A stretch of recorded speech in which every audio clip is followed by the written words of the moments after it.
Hello दोस्तों, मैं दिनेश कुमार। आप देख रहे हैं YouTube channel KS coaching centre से। चलिए 10th क्लास के 5 चैप्टरों के क्वेश्चनों के साथ ध्यान से समझिए और वीडियो को पूरा देखिए। चलो, क्वेश्चन क्या है?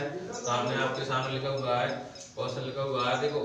उस एपी के प्रथम 51 पदों का योग ज्ञात कीजिए जिसके दूसरे और तीसरे पद कितने दिए हुए हैं? 14 और 18 दिए हैं। बहुत सिंपल क्वेश्चन है, थोड़ा ध्यान से समझते चले। चलो, क्वेश्चन के लिए बॉक्स में कर दिया हुआ है। सबसे पहले लिखे दी जा रही है बात, तो क्या दिया जा रहा है? देखो, दूसरा और तीसरा पद दिया हुआ है, तो मतलब लिखे दूसरा मतलब A2 बराबर कितना दिया हुआ है? 14 दिया हुआ है। और तीसरा मतलब A3 बराबर कितना दिया हुआ है? 18 दिया हुआ है। बात समझे? अच्छे से ध्यान से देखते चले, वीडियो को पूरा देखें। चलो, ध्यान से देखिए क्या लिखा हुआ है। अगर उम्मीद करूंगा समझ में आएगा। देखो, दूसरे पद को अपन कितना लिखते हैं? A + D बराबर 14। सम के नंबर कितनी बन गई? 1।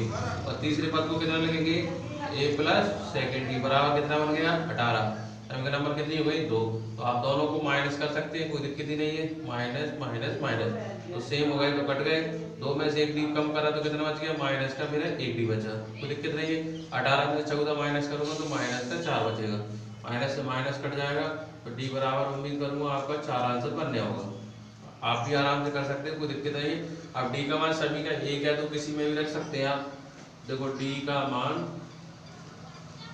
समीकरण 1 में रखने पर, मैं किस में रख रहा हूँ? 1 में रख के कर रहा हूँ, ठीक है।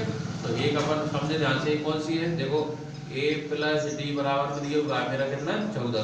तो मैं D के स्थान में कितना रखूंगा? 4। तो A के स्थान में मुझे कुछ नहीं है, D के स्थान में 4 रख दिया बराबर 14। प्लस के 4 उधर गए तो किसको गए?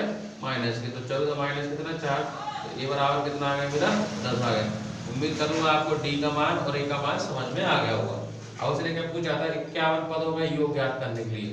तो आप 51 पदों का योग कैसे ज्ञात करेंगे? तो SN का फॉर्मूला लगा लीजिए। SN बराबर में n/2 और ब्रैकेट में कितना लिखना होता है? 2A + n - 1 × t लिखा हुआ है, ठीक है। कोई दिक्कत नहीं। S 51 लिख दो जहाँ पे। n मतलब कितना है? 51 बटे में 2। 2 ऐसा कैसा है? A का मान उम्मीद करूंगा 10 है आपके सामने। n मतलब कितना है? 51 पदों का निकालना है। और D मतलब कितना है? 4 दिया हुआ है, ठीक है। चलो, सॉल्व करें थोड़ा जहाँ समझ से अपन अच्छे से। S 51 इस तरीके से, तो 51 बटे कितना है? 2।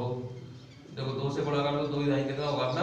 20 हो गया। प्लस यहाँ देखो, 51 में से 1 कम किया 50। 50 में 4 गुणा करेंगे तो कितना आ गया? 200, ठीक है। 200 सिंपल सी बात है, कितना हो गया अपना? 200 प्लस कर दो, 220 हो गया। वहाँ लिख दो 220। 2 से काटो, 2 कम 2, 2 कम 2, 0 का 0।